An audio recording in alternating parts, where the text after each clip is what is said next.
मंगेश पाडगावकरांच्या कविता तुम्हा सगळ्या लोकांना बऱ्याच परिचयाच्या असतील. त्यांचं शोध कवितेचा नावाचं पुस्तक आहे. ते पुस्तक बरेच दिवस हातामध्ये होतं, परंतु त्याचं काही वाचन झालं नाही. त्यातले काही भाग वाचायचा हा प्रयत्न. पुस्तकाचं नाव आहे शोध कवितेचा, मंगेश पाडगावकर. पान क्रमांक 70. 2-3 महिन्यापूर्वींचीच गोष्ट. मी नाशिकला गेलो होतो. संध्याकाळी कुसुमाग्रजांना भेटायला गेलो. जवळजवळ तासभर त्यांच्याशी गप्पा गोष्टी चालल्या होत्या. त्यावेळी माझं वय 69 वर्षांचं होतं. हे वय सांगायचं कारण असं की 70च्या घरात प्रवेश करणारे कवी मंगेश पाडगावकर यांच्या मनात त्यावेळी नव्यानेच कविता लिहू लागलेल्या 15-16 वर्षाचा मंगेश पाडगावकर उभा होता आणि ती आठवणही कुसुमाग्रजांच्याच संदर्भातली होती. कुसुमाग्रज तेव्हा धनुर्धारी या साप्ताहिकात सहसंपादक होते. प्रभाकर पाध्ये हे त्यावेळचे संपादक. सर्वसामान्य लोकात धनुर्धारी लोकप्रिय होता तो दर आठवड्याला येणाऱ्या म्हापणकरांच्या ज्योतिष सदरामुळे. पण आमच्यासारखे तरुण लेखक कवी धनुर्धारीच्या प्रेमात पडले होते ते पाध्ये कुसुमाग्रज यांच्या लेखणीमुळे. कुसुमाग्रजांसमोर बसलो असताना माझ्या मनात ती आठवण जागी झाली. मला आठवतं त्यांना पाहण्यासाठी त्रिभुवन गल्लीच्या तोंडावर एका इराण्याचं हॉटेल होतं. त्या हॉटेलच्या छपराखाली मी उभा राहत असे. त्या गल्लीतून धनुर्धारीच्या कार्यालयात जाताना कुसुमाग्रज दिसत. त्यांना आधी पाहिलेलं असल्यामुळे मी त्यांना ओळखत होतो. त्यांची माझी व्यक्तिशः ओळख अर्थात शक्यच नव्हती. त्यांना केवळ जाताना बघूनच मला कृतकृत्य झाल्यासारखं वाटायचं. त्या काळात म्हणजे मी 16 वर्षाचा असताना त्यांचा विशाखा हा कविता संग्रह संपूर्ण तोंडपाठ केलेला होता आणि आज 70व्या वर्षीही तो तसाच आहे. एक दिवस मी माझे शिक्षक वाल कुलकर्णी यांना म्हणालो की सर, शाळेत कुसुमाग्रजांचं काव्यगायन ठेवा, म्हणजे त्यांना जरा जवळून पाहता येईल आणि त्यांच्याशी बोलताही येईल.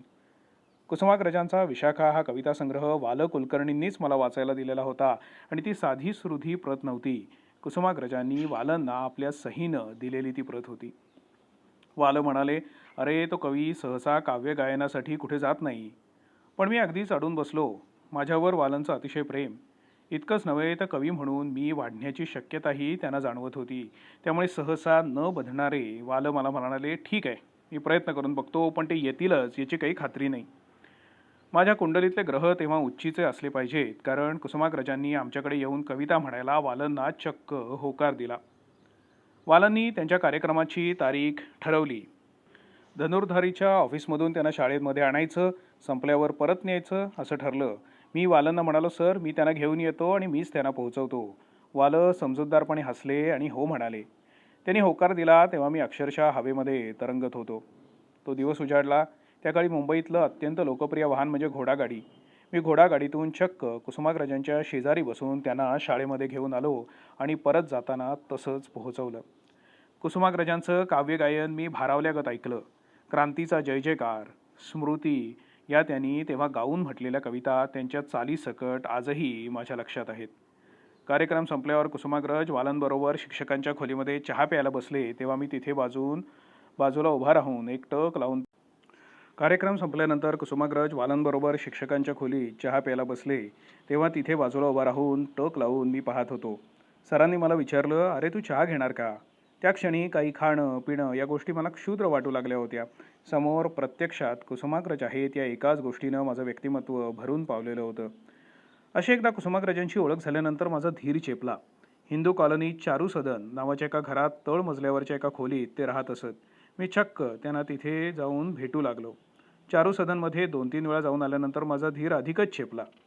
मी एक दिवस माझ्या कवितांचं पुडकं घेऊन चक्क धनुर्धारीच्या ऑफिसमध्ये घुसलो. पाद्यांची ओळख करून घेतली. मी कुसुमाग्रजांना माझ्या कविता वाचायला दिल्या. ते हसले आणि लिहित राहा असं म्हणाले. हा प्रकार मी 2-3 वेळा केला, पण जराही न वैतागता त्यांनी माझ्या कविता वाचल्या. त्या कवितांवर अर्थातच त्यांची छाप होती.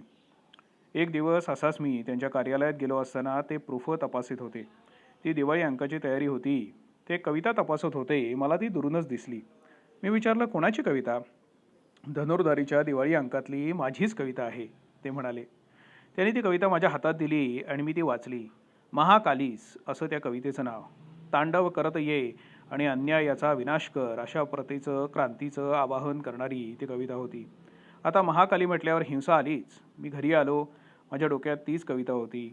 त्या काळात महात्मा गांधींचे संस्कार आमच्यावर होतेच.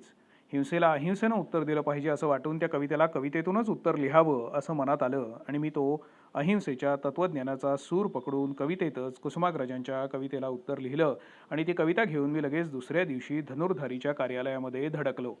मी गेलो तेव्हा कुसुमाग्रजांच्या खोलीतच पाध्ये बसलेले होते. मी म्हणालो, "मी तुमच्या कवितेला उत्तर लिहिलंय, वाचून बघता का?" त्यांनी हसून माझ्याकडे पाहिलं. मी खिशातून कविता काढली आणि त्यांच्या हातात ठेवली. त्यांनी माझी कविता वाचून पाहिली आणि कौतुकाने हसले. त्यांनी ती कविता पाध्यांच्या हातामध्ये दिली. पाध्ये संपादक. त्यांनी ती वाचून पाहिली. पाध्यांच्या स्वभावातच एक विलक्षण तीव्रता होती. आवड आणि नावड ते विलक्षण उत्साहाने व्यक्त करत. कविता वाचल्या वाचल्या ते मला म्हणाले, "वंडरफुल पाडगावकर, वंडरफुल. याच दिवाळी अंकात तुमची कविता मी प्रसिद्ध करतो, माझा विश्वासच बसेना."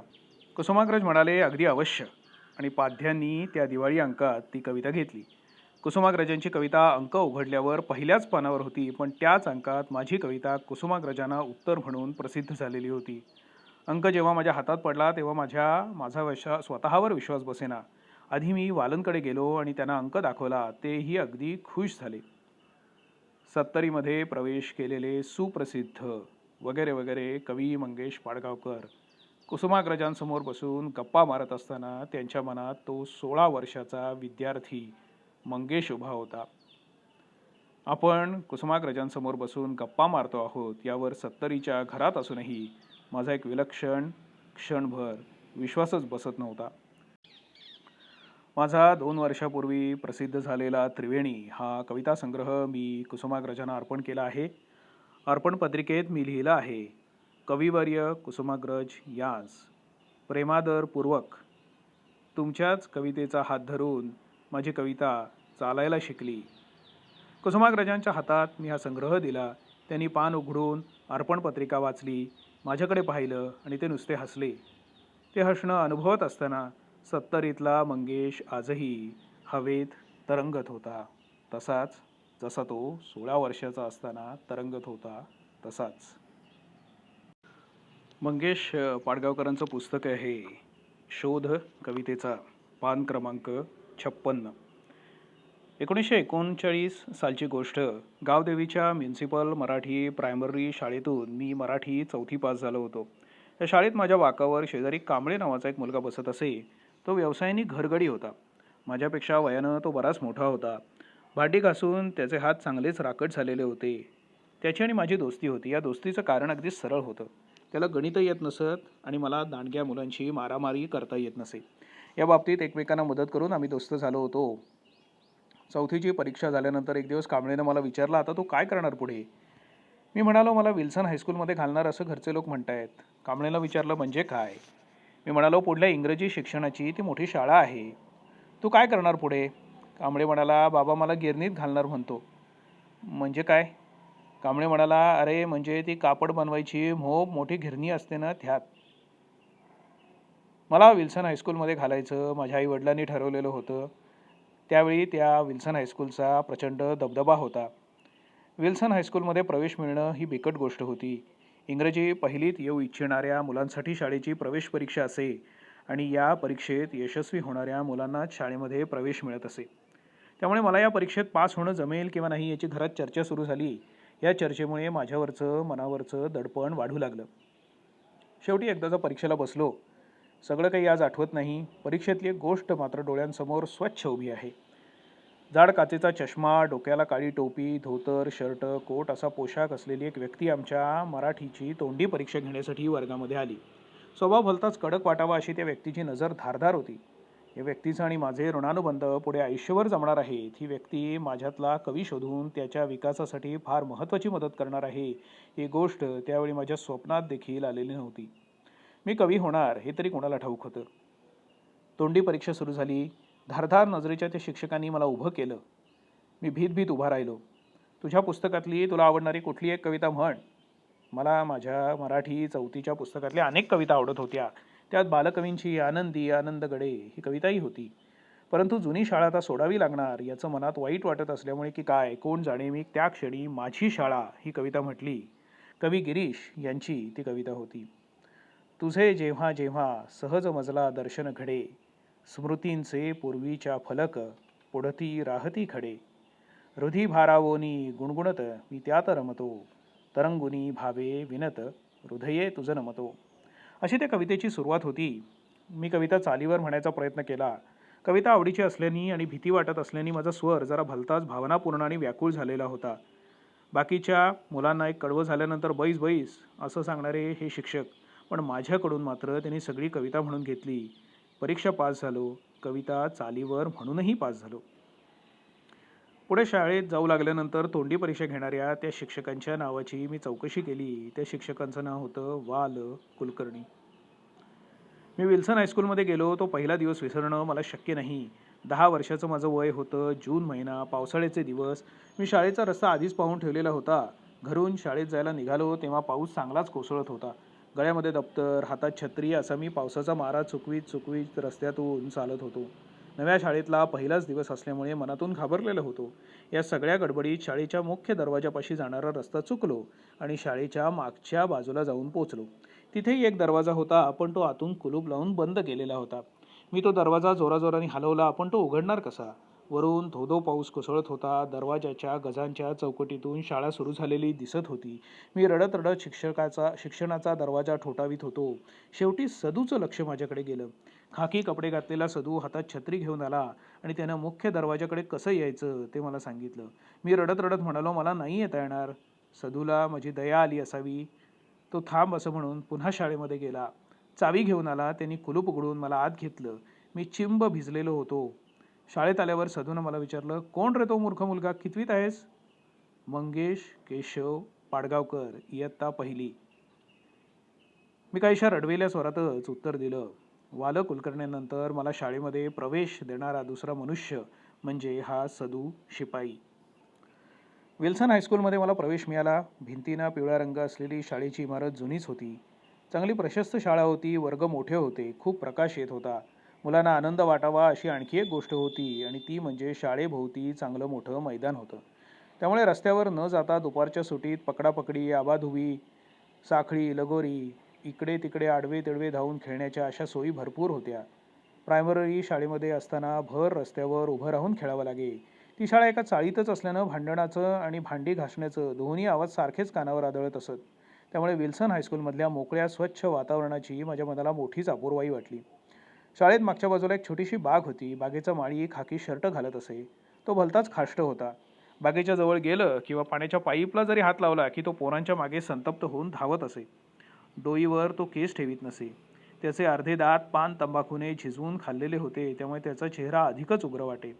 आम्ही कित्येक मुलं शाळेतल्या शिक्षकांपेक्षा या माळ्यालाच अधिक घाबरत असू. शाळेचं एक कॅन्टीन होतं. रानडे नावाचे गृहस्थ हे कॅन्टीन चालवत असत. मिसळ आणि कांदे पोहे हे त्यांचं एक खास पदार्थ. घरून जर कधी 2 पैसे बक्षीस मिळाले तर मी या रानड्यांच्या हॉटेलला उदार आश्रय देत असे. पुढे मोठेपणी अनेकदा उत्तम हॉटेलात हा मिसळ नामक पदार्थ खाल्ला. परंतु रानड्यांना मिसळ बनवण्याचं जे इंगित समजलं होतं तसं ते कोणासही कळलेलं नाही असं माझं नम्र मत आहे. पहिलीच्या वर्गातून खिडकीमधून रानड्यांच्या हॉटेलचा थोडासा भाग दिसत असे. त्यांच्या त्या मिसळीचा खमंग वास येतो आहे असा तीव्र भास होई. इंग्रजी शिकवणारे म्हातारे केसकर मास्तर याच वेळी नेमकं एखाद्या शब्दाचं स्पेलिंग विचारीत आणि त्यामुळे आमचा घात होई. इंग्रजी शिकवणारे केसकर मास्तर वयपरत्वे आजारी असत. ते वर्गात औषधाची बाटली घेऊन येत. गडबड करणाऱ्या एखाद्या मुलावर चिडले की त्याला हस्तप्रसाद देण्यापूर्वी ते उठून औषधाची बाटली तोंडाला लावीत. शांतपणे बाटलीला बूच लावून ते बंद करून ठेवीत. हा सर्व प्रकार संपेपर्यंत वर्गामध्ये सस्पेन्स पसरलेला असे. बाटली ठेवल्यानंतर केसकर त्या मुलाजवळ जाऊन शांत चित्तानं त्याचा समाचार घेत असत. इंग्रजी दुसरीमध्ये राजनूर सर मास्तर इंग्रजी शिकवीत. ते वर्गशिक्षकही होते. त्यांचा मुलगा त्यावेळी आमच्या वर्गात असून तो माझ्या शेजारी बसत असे. या गोष्टीमुळे आपला भाव वाढल्यासारखं मला उगीचच वाटे. राजनूर सरांना बोलताना हात चोळायची सवय होती. सर्व मुलांच्या ती लक्षात आली होती. Rajnoor sir Jack and Jill went of the hill ही कविता आम्हाला गाऊन दाखवत आणि सर्व वर्गाकडून ती सामूहिक म्हणवून घेत. ही कविता गाताना राजनूर सर भारतीय संगीत आणि पाश्चिमात्य संगीत यांचं अभूतपूर्व मिश्रण करीत असत आणि आम्ही मुले राजनूर सरांची ही चाल प्रसन्न कंठानं गाऊ लागलो की त्यात आफ्रिकेतल्या आदिवासींचे संगीत मिसळत असू. शेजारच्या वर्गाला शिकवणारे वाल कुलकर्णी एकदा आमचं हे सामूहिक काव्यगायन असह्य होऊन संतप्त होऊन आमच्या वर्गात आले आणि वर्गाचं दार बंद करून मगच सामूहिक गायन करून घ्यायची त्यांनी राजनूर सरांना विनंती केली. त्या प्रसंगानंतर दरवाजा बंद करून घेऊन आम्ही गायला लागलो. आमच्या कलागुणांना असं मुक्त उत्तेजन प्रथम राजनूर सरांनीच दिल्याचं मला आठवतं. मी इंग्रजीत पहिलीमध्ये प्रवेश केला तेव्हा कथबर्ट हे शाळेचे प्रिन्सिपॉल होते आणि ख्रिस्ती हे हेडमास्तर होते. ख्रिस्ती मास्तरांची कडक शिस्त शाळेमध्ये भलतीच गाजलेली असे. पहिली घंटा झाली की ती बाहेरच्या दरवाजापाशी हातात एक लांब छडी घेऊन उभे राहत. उशिरा येणाऱ्या प्रत्येक मुलाच्या पायावर एक रेखीव वळ उमटूनच त्याला वर्गामध्ये प्रवेश देत. पहिलीत असताना मीही एकदा उशिरा म्हणजे दुसरी घंटा झाल्यानंतर आलो. ख्रिस्ती मास्तरांनी दारात अडवलं आणि तलवारीसारखी छडी उगारली. मी त्यावेळी इतका लहान आणि कोवळा होतो की त्यांना माझी दया आली असावी. उगारलेली ती छडी त्यांनी न मारता तशीच खाली आणली आणि बाहेरच्या त्या दरवाजातच माझ्याकडून कान धरून 10 उठाबशा काढून घेतल्या. वर्गात घरचा अभ्यास न करता येणाऱ्या मुलांना ख्रिस्ती मास्तरांकडे पाठवण्यात येई या चुकार मुलांची पलटण वर्गाचा मॉनिटर या नात्यानं मीच ख्रिस्ती सरांकडे घेऊन जात असे. त्यावेळी छडीदान समारंभ एका वेगळ्याच स्वरूपात मला पाहायला मिळे. वार्धक्यामुळे ख्रिस्ती मास्तरांचा हात इतक्या मुलांना छडा लगावण्यासाठी चालणं कठीण होतं. त्यामुळे शाळेतला शिपाईची सदू प्रत्यक्ष छडी मारायचं काम करीत असे. सदू 2 अशी ख्रिस्ती मास्तरांची आज्ञा सुटली की पुढे उघडून धरलेल्या विद्यार्थ्यांच्या हातावर सदू नम्रपणाने आज्ञाधारकपणे 2 छड्या लगावीत असे. सदूकडे पाहताना असं वाटे की तो जितकी छडी हळू मारता येईल तितकी मारीत असावा. सदू त्याच्या या माणुसकीमुळे मला फार आवडत असे. सदू ही माझ्या मते शाळेतली एक फार मोठी शक्ती होती. तो चटपटीत नीटनेटका असे. त्याचं सरळ धारदार नाक त्याच्या मनाचा सरळपणा व्यक्त करीत असे. सदूचं सर्व विद्यार्थ्यांवर फार प्रेम असे. मॅट्रिकपासून पहिलीपर्यंत प्रत्येक विद्यार्थ्याचं नाव सदूला ठाऊक असे. एखादा मुलगा खेळताना पडला की त्याला खरचटलेल्या गुडघ्याला आयोडीन लावायचं काम सदूकडे. तो मोठ्या ममतेनं ते करी. मुलांना क्रिकेटचं सामान काढून देणं, विल्सन कॉलेजच्या ग्राउंडवर त्यांना मॅच खेळायला घेऊन जाणं, खेळांचे सामने चालू असताना तोरखडे मास्तरांना हर तऱ्हेची मदत करणं ही सगळी कामं सदूच करीत असे. शाळेच्या कंपाऊंडमध्येच सदू राहत असे. मी एकदा दुपारच्या सुट्टीमध्ये त्याच्या घरी जाऊन आदरपूर्वक त्याची खोलीही पाहून आलो होतो. रेव्हरंड कॅथबर्ट हे तेव्हा शाळेचे प्रिन्सिपॉल होते. त्यांचं वागणं, बोलणं, चालणं संथ आणि उदात्त भासे. ते फार कमी बोलत असावेत. त्यांचे डोळे समोरच्या माणसाच्या मनाचा तळ पाहणारे होते. एखाद्या नाटकातलं अत्यंत महत्त्वाचं पात्र फारच थोड्या वेळ रंगमंचावर येतं, पण सगळ्या नाटकातल्या भावजीवनावर आपला विलक्षण प्रभाव पाडतं. तसंच काहीसं कॅथबर्ट यांचं विलक्षण व्यक्तिमत्व होतं. ते प्रिन्सिपॉल असताना मी पहिलीत होतो. त्यांच्याशी बोलायचा किंवा ओळख व्हायचा प्रसंग कधीच आला नाही. एकदा मी कंपाऊंडमध्ये खेळताना ते माझ्या जवळून गेले. मी घाबरून उभा राहिलो. माझ्याकडे पाहून ते हसले. त्यांचं ते निर्मळ स्नेहशील स्मित इतके वर्ष लोटली तरी अजूनही मला अगदी ताजं टवटवीत दिसतंय. दुसऱ्याचा विकास करणारं असं काहीतरी त्या स्मितामध्ये होतं. पहिलीच्या वर्गात प्रवेश केला त्यावेळी मी अगदीच नाजूक अशक्त होतो. मनही तसंच भित्र होतं. अशा अवस्थेत माझी गाठ पडली ती तोरखडे मास्तरांची. त्यांनी ड्रिलच्या पहिल्याच तासाला माझ्या बकोटीला धरून मला वर उचललं आणि दाणकन जमिनीवर आदळलं. ड्रिल मास्तरांच्या पहिल्या सलामीत माझी 2-4 हाडं हरवली असावीत असं मला वाटलं आणि मी रडायला लागलो. त्याबरोबर तोरखडे मास्तरांनी पाठीत एक याद राहील असा रपाटा ठेवून दिला. बायकी, नाजूकपणा, मेळमेळीत नखरेलपणा यांची तोरखडे मास्तरांना चीड होती. तोरखड्यांचं वागणं बोलणं चांगल्या अर्थानं अडदांड असे. एका वर्षात तोरखड्यांनी मला सांगून सरळ केलं, इतकं सरळ केलं की पायाला खडे बोचतील म्हणून घाबरणारा मी सतत स्पोर्ट्स चॅम्पियनशिप कप मिळवण्या इतका समर्थ बनलो. तोरखड्यांच्या दणदणीत राकट वागण्याचा मला झालेला फायदा क्रीडा स्पर्धेत चांदीचे बिल्ले आणि पेले मिळवण्यापुरताच मर्यादित नव्हता. जीवन समर्थपणे जगण्यासाठी आयुष्याच्या आखाड्यात उतरून अंग मिळवण्याची वृत्ती काही अंशी माझ्यात बांधली गेली.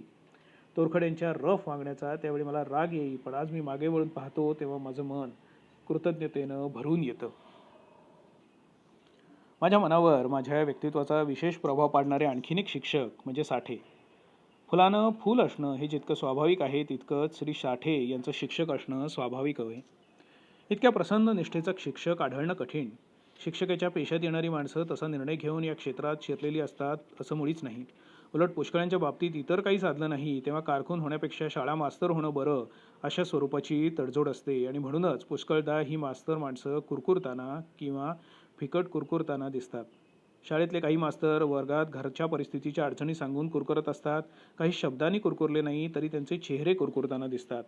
अपेक्षाभंग, नको असलेल्या परिस्थितीशी वा माणसांशी जुळतं खेळणं इत्यादी सर्वच माणसांना समान असलेले त्रास साठे मास्तरांना अनुभवावे लागते नसतील असे थोडंच आहे.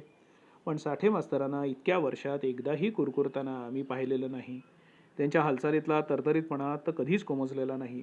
व्यवसायावर त्यांची निष्ठा होती, पण पुष्कळ माणसांना त्यांच्या निष्ठा राठ निबर बनवतात तसे साठे मास्तरांचं कधीच झालेलं नव्हतं.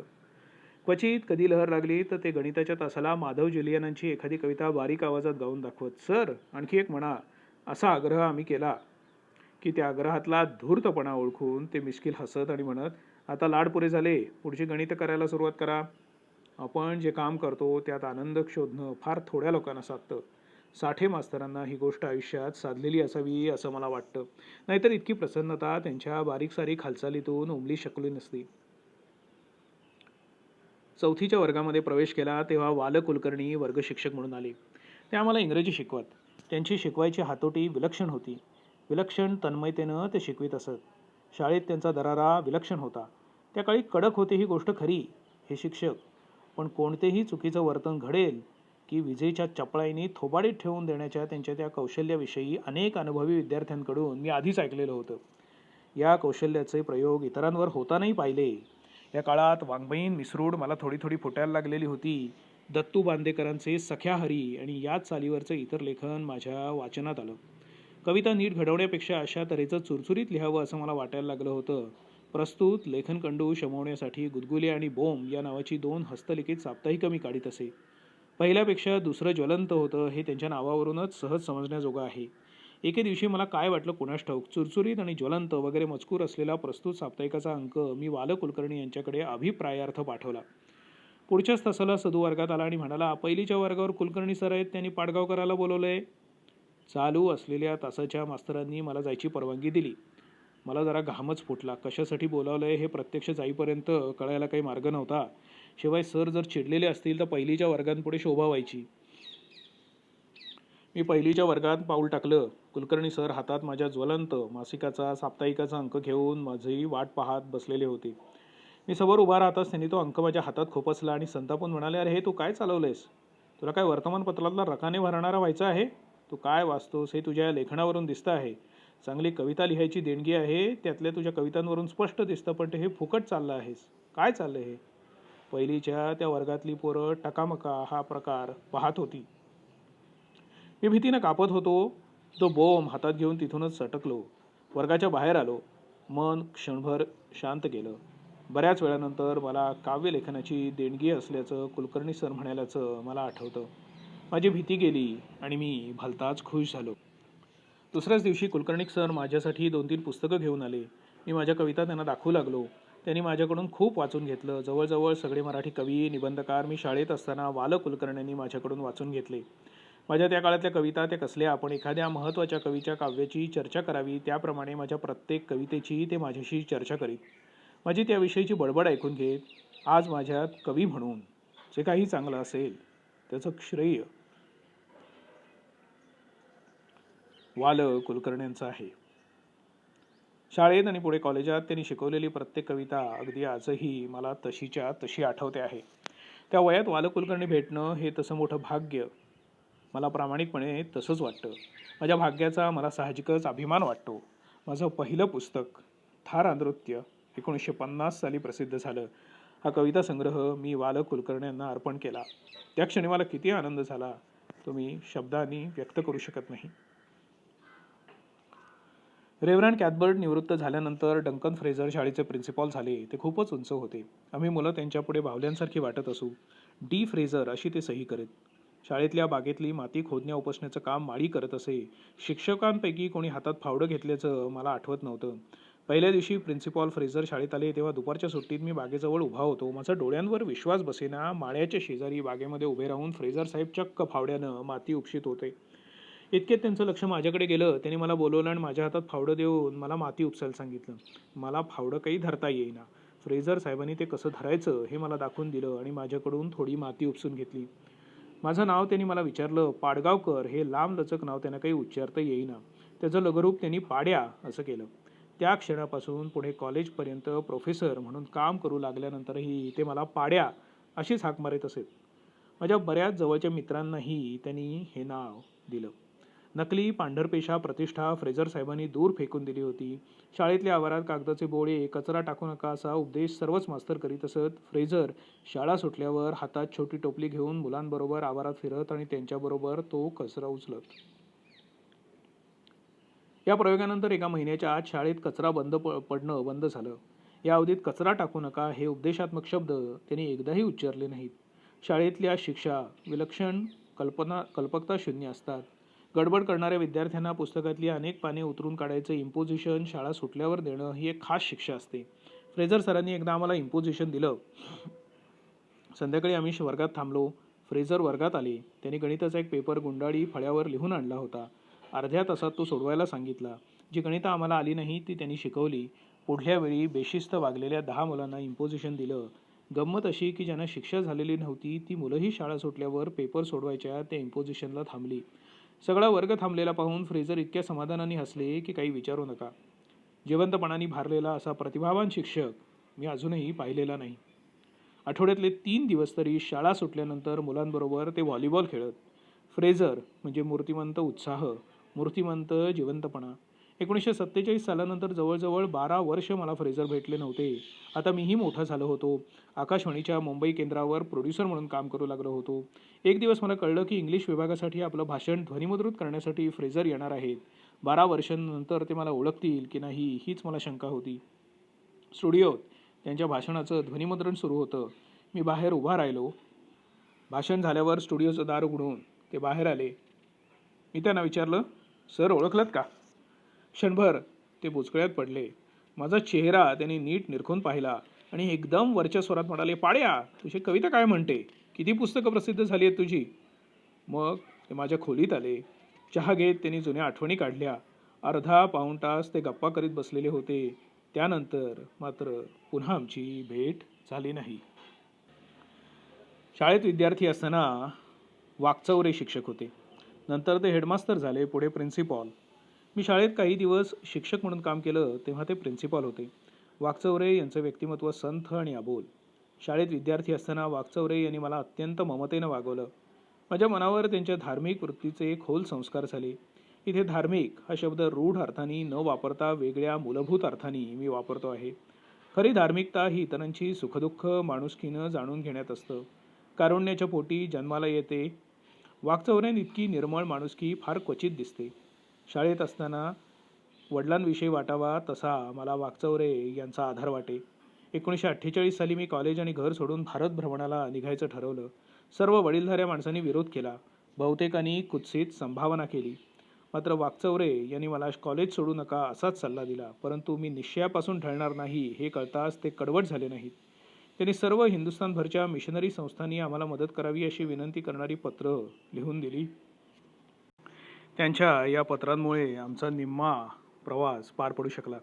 प्रवासाहून परत आलो तेव्हा ना डिग्री ना नोकरी अशी अवस्था होती. परिस्थितीच्या दडपणाने मी घाबरलेलो होतो. परंतु पुन्हा वाकचौरे पाठीशी उभे राहिले. त्यांनी शिकवणे शोधून दिल्या. शाळेत काम दिलं.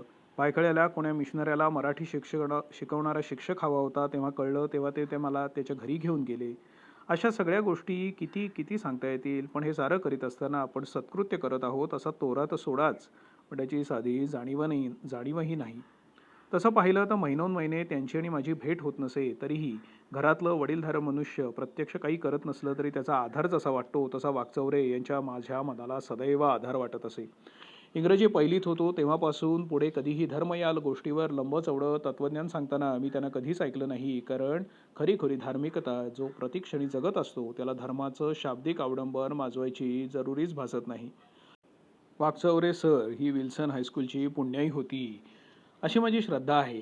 त्यांच्या मृत्यूची बातमी ऐकली तेव्हा माझ्या व्यक्तिमत्वाचा एक भाग कायमचा शून्य झाल्याची मला जाणीव झाली. पद्मजी, राजगुरू, केदार, ओक, परांजपे, विजयकर, चितळे इत्यादी शिक्षकांच्या अनेक स्मृती आज मनात जाग्या झाल्या आहेत. स्मृतीची ही पानं अनेक असली तरी छापील पानांच्या संख्येला मर्यादा असते. शिक्षकांचे पुतळे बांधलेले समाजामध्ये दिसत नाहीत, परंतु असंख्य विद्यार्थ्यांच्या मनात त्यांच्या स्मृतीची देवळं उभी असतात. नकोत नसली जरी प्रकट स्मारकांची दळे, असंख्य हृदयी उभी असत आपुली देवळे.